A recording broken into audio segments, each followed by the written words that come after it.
rồi nhận một trình lên. Thì cái nhanh thôi.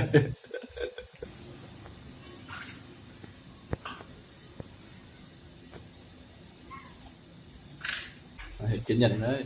Được cái gì? Có thì không mót tự ra. Mò tự thì đó.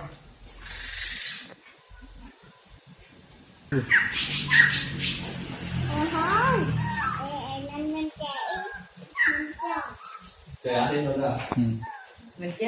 Gì vậy chứ? Biết à, con tới đừng đến đó lẹ.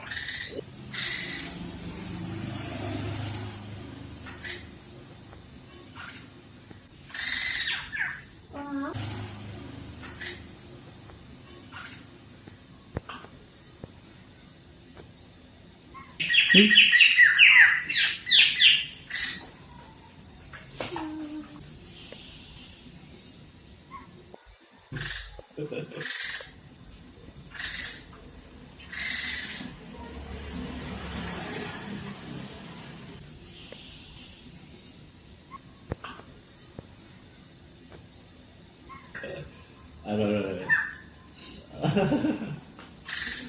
Tao phần qua chịu rồi.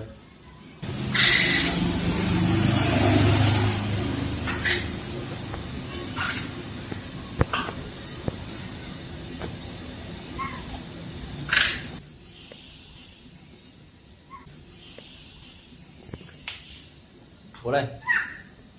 À.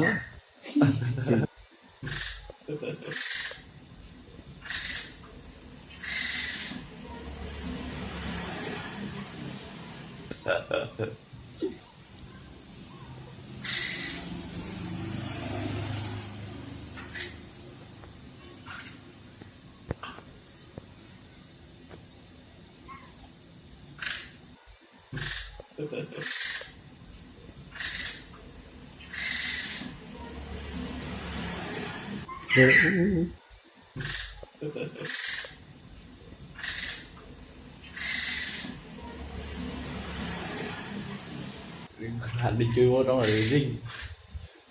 Từng cái. Nó hết đấy. Bây giờ nhọn. Bây giờ nút. Thấy được chưa?